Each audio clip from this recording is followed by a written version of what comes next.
இயேசு கிறிஸ்துவில் பிரியமுள்ள சகோதர சகோதரிகளே, அன்னையுடைய அன்பு பிள்ளைகளே, இயேசுவின் இனிய நாமத்தில் உங்கள் அனைவருக்கும் என் இனிய காலை வணக்கம். இன்று திருக்குடும்ப ஞாயிறாக திருச்சபையோடு இணைந்து நாமும் கொண்டாடுகிறோம்.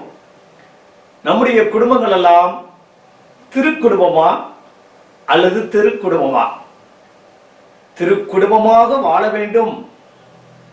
அன்னை மரியாள் யோசேப்பு நம் ஆண்டவர் இயேசு வாழ்ந்த குடும்பமாக நாமும் வாழ வேண்டும் என்பதுதான் இன்றைய திருவிழா நமக்கு அழைப்பு விடுக்கின்றது. நம்முடைய குடும்பங்கள்ல அன்பும் அமைதியும் நேர்மையும் உண்மையும் உழைப்பும் கண்ணியமும் இன்னும் நன்னயமும் மன்னிக்கக்கூடிய பண்பையும் பொறுமையும் கொண்ட நபர்களாக வாழ இந்த நாளிலே நாம் விசேஷமாக ஜெபிப்போம். நல்லதொரு குடும்பம் பல்கலைக்கழகம் என்று கூறுகிறார். சீராக் ஞான நூலிலிருந்து எடுக்கப்பட்டிருக்கின்றது. ஒரு குடும்பம் கணவன் மனைவி பிள்ளைகள் எப்படி வாழ வேண்டும் என்பதை இந்த ஆசிரியர் தெளிவாக விளக்குகின்றார்.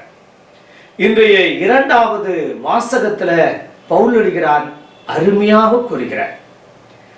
கணவனோ மனைவியோ பிள்ளைகளோ ஒரு குடும்பமாக இருக்கின்ற சூழ்நிலையில் இந்த பண்புகளை, இந்த கிறிஸ்தவ பண்புகளை கொண்டவராக இருக்க வேண்டும் என்று பவுலடிகிறார் நமக்கு நினைவூட்டுகின்றார். திருக்குடும்பம் என்பது பரிவும் இரக்கமும் நல்லெண்ணமும் மனத்தாழ்மையும் கனிவும் பொறுமையும் பண்புகளை அணி செய்து கொள்ளுங்கள் என்று கேட்டுக்கொள்ள, அத்தனைக்கும் அடிப்படையாக இருப்பது அன்பு ஒன்றே. அன்புதான் பல்கலைக்கழகமாக கணவன் மனைவி பிள்ளைகளை உருவாக்கக்கூடிய ஒரு அற்புதமான குடும்பம். இன்று திருக்குடும்பத்திற்கும் என்ன வித்தியாசம் என்று கேட்டால் நாம் என்ன சொல்வோம்? திருக்குடும்பம் எது நடந்தாலும் 4 சுவருக்குள் குடும்பத்தாருக்கு மட்டும் தெரிந்து கொள்வதும் அறிந்து கொள்வதும் திட்டமிடுவதும் பகிர்ந்து கொள்வதும் அல்லது நிறையோ குறையோ அத்தனையும் அமர்ந்து பேசி தீர்த்து கொள்வது, நம்முடைய குடும்ப சூழ்நிலையை பற்றியோ அல்லது நம்முடைய குடும்ப பொருளாதார நிலையை பற்றியோ அல்லது நம்முடைய கஷ்டத்தை பற்றியோ அக்கம் பக்கத்தார் சொந்த பந்தங்கள் கூட அறியாத அத்தனையும் தனக்குள் வைத்துக்கொண்டு மாற்றிக்கொண்டு திருத்திக் கொண்டு மற்றவர்களுக்கு முன்பாக நடிப்பதல்ல, மாறாக முன் மாதிரியான வாழ்க்கை வாழ்வதுதான் திருக்குடும்பம். திருக்குடும்பம் அதற்கு எதிர்மாறானது. ஒரு திட்டமிடுவதில்லை, ஒரு சேமிப்பதில்லை, கலந்து ஆலோசிப்பதில்லை, கணவன் மனைவியை பிள்ளைகளை பெற்றோரை மதிப்பதில்லை, தாண்டோடித்தனமாக வாழ்வது, எப்போது பார்த்தாலும் ஹோட்டல்ல வாங்கி சாப்பிடுவது அல்லது ஒரு பொறுப்பற்ற வாழ்க்கை, ஏனோ தானோ என்று மனம் போன போக்குல கால் போன போக்குல எல்லா கெட்ட பழக்க வழக்கம் எது நடந்தாலும் தெருவுக்கல்ல அந்த ஊருக்கே தெரியக்கூடிய விதத்தில் சண்டையிடுவது, பேசுவது, குறை கூறுவது, ஒருவரை ஒருவர் விமர்சனம் செய்வது அல்லது ஒருவரை ஒருவர் தூற்றிக்கொள்வது, இவை அத்தனையும் திருக்குடும்பத்தை சார்ந்தவர்களாகத்தான் இருக்க முடியும். பிரியமான சகோதரர்களே, ஒவ்வொரு கத்தோலிக்க கிறிஸ்தவ குடும்பமும் திருக்குடும்பமாய் வாழ வேண்டும் என்பதுதான் இன்றைய வாசகங்கள் நமக்கு அழைப்பு விடும். பிரியமான சகோதரர்களே, இயேசு வாழ்ந்த குடும்பமாக நாமும் வாழ வேண்டும். அன்னை மரியாளும் யோசேப்பும் சிறப்பான விதத்தில் யோசேப்பு உழைக்கக்கூடிய வர்க்கத்திற்கு பாதுகாவலராக இருக்கின்றார். குறுக்கு வழியில் சம்பாதிக்கக்கூடிய நபர் அல்ல, மாறாக உழைத்து வாழ்க்கையில முன்னேற வேண்டும். அந்த உழைப்பிற்கு சிறு வயதிலிருந்தே உறுதுணையாக இருந்தவர் நம் ஆண்டவர் இயேசு கிறிஸ்து. இவர்கள் இருவரையும் ஒருங்கிணைத்து அவர்களுக்கெல்லாம் எல்லா பணிவிடை செய்தவரும், அந்த குடும்பத்திற்கு உறுதுணையாக இருப்பவரும், ஏன் மற்ற குடும்பங்களுக்கு கூட பரிந்து பேசக்கூடிய நபர்தான் நாம் அன்னை மரியாள். பிரியமான சகோதர சகோதரிகளே, இப்படியாக திருக்குடும்பம் ஒற்றுமையோடு சமாதானத்தோடு வாழ வேண்டும் என்பதே இந்த நாளில் ஆண்டவர் விரும்புகிறார். அணி செய்து கொள்ளுங்கள். கிறிஸ்தவ மதிப்பீடுகளை, நகைகள் அல்ல, நகைகளும் தேவை, ஆனால் அதைவிட நல்ல பண்புகளை அணி செய்து கொள்ளுங்கள். அது கடைசி வரையில் உங்களுக்கு உறுதுணையாக இருக்கும். பிரியமான சகோதர சோலே, நல்லதொரு குடும்பம் பல்கலைக்கழகம். இந்த அருமையான இனிமையான நாளில் நம் ஒவ்வொருடைய குடும்பமும் பல்கலைக்கழகமாக மாற வேண்டும். நிறைய பண்புகள் கொண்ட, அதுவும் நற்பண்புகள் கொண்ட குடும்பமாக வாழ வேண்டும். அதுதான் பழைய பாடல் ஒன்று அருமையாக பாடப்படுகின்றது. தங்கத்திலே ஒரு குறை இருந்தாலும் தரத்தினில் குறைவதுண்டோ, உங்கள் அங்கத்திலே ஒரு குறை இருந்தாலும் அன்பில் குறைவதுண்டோ, அன்பில் குறைவதுண்டோ என எந்த மனைவி தன்னுடைய கணவனை பார்த்து பாடுகிறாரோ அதுதான் திருக்குடும்பம். தேனும் எனக்கு எதற்கு நீ அருகில் இருக்கின்ற போது என்று எந்த கணவர் நினைக்கின்றாரோ அதுதான் திருக்குடும்பத்திற்கு அடையாளம். மனைவிகளே, உங்கள் கணவனை புரிந்து கொள்ளுங்கள். கணவனுக்கு நம்பிக்கை துரோகம் பண்ணாதீர்கள். கணவர்களே, உங்கள் மனைவியை அன்பு செய்யுங்கள்.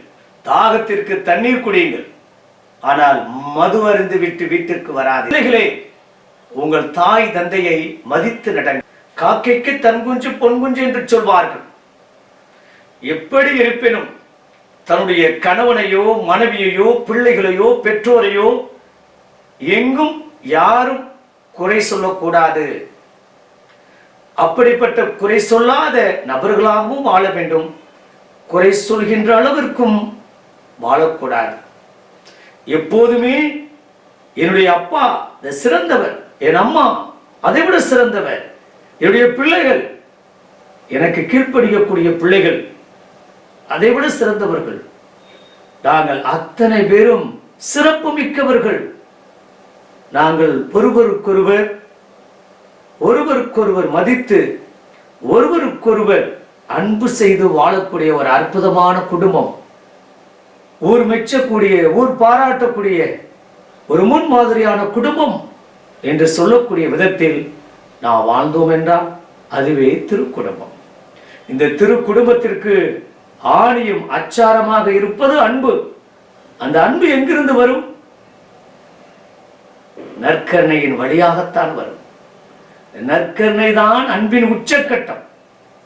எது நடந்தாலும் என்ன நடந்தாலும் இதோ கடைசி வரை நான் முன்னோடு இருப்பேன், ஏன் என் உயிரையும் அர்ப்பணிப்பேன், என் கணவனுக்காக, மனைவிக்காக, என்னுடைய பிள்ளைகளுக்காக அர்ப்பணிப்பேன். ஒரு முறை ஒரு தாய் என்னிடம் பகிர்ந்து கொண்டார்.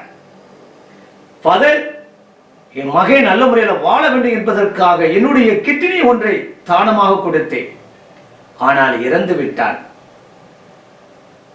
போகட்டும், அவன் வாழ்வது நிறைவாக இருக்கட்டும் என்று கிட்னி தானம் செய்த பிறகு அவனுக்கு திருமணம் முடித்து பார்த்து அழகு பார்த்த ஒரு தாய்.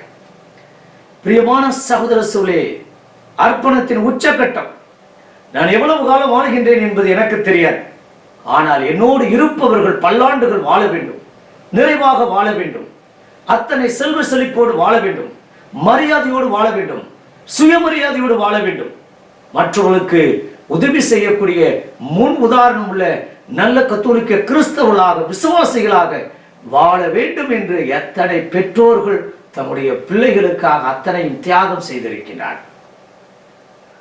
மாமியாராக இருக்கட்டும், மாமனாராக இருக்கட்டும், மருமகளாக இருக்கட்டும், மருமகனாக இருக்கட்டும், இவை அத்தனையும் ஒன்று சேர்ந்து பல்கலைக்கழகமாக வாழ்வதுதான் திரு குடும்பத்தினுடைய ஆணி வேராக இந்த அன்பு என்பது இருந்தால் அத்தனையும் மறந்து விடுவோம்.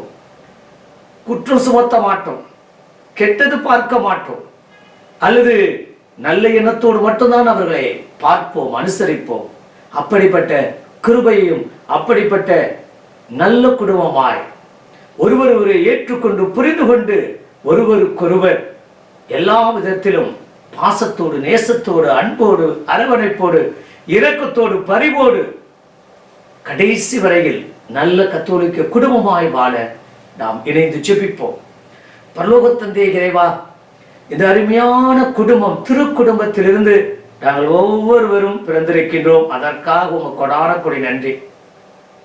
என்னுடைய பெற்றோர்களுக்காக, தாத்தா பாட்டிக்காக, ஒரு கிறிஸ்தவ குடும்பமாய் இன்று வரையில பிரியாத சூழ்நிலையில வாழ்ந்து கொண்டிருக்கின்றோம். அன்பு நிறைந்த கணவன் மனைவியாக, பிள்ளைகளோடு, பெற்றோரோடு, தாத்தா பாட்டியோடு இன்றும் வாழ்ந்து கொண்டிருக்கிறோம். அத்தனையும் இதோ நல்ல மதிப்பீடுகளை நாங்கள் பின்பற்றி வாழக்கூடிய வல்லமையை கொடுத்து, நல்லது ஒரு குடும்பம் பல்கலைக்கழகம் என்று வார்த்தைகள் அல்ல, செயலிலே நாங்கள் நிரூபித்து காமிக்க வேண்டும். ஒவ்வொரு நாளும் நாங்கள் அப்படிப்பட்ட திரு குடும்பம். சின்ன சின்ன பிரச்சனைகள், துன்பம், துயரம், வேதனை, அறிதல், புரிதல் குறைந்தாலும் அத்தனை நாங்கள் புதுப்பித்துக் கொள்வோம். மனவிட்டு பேசுவோம், மனவிட்டு பகிர்ந்து கொள்வோம்.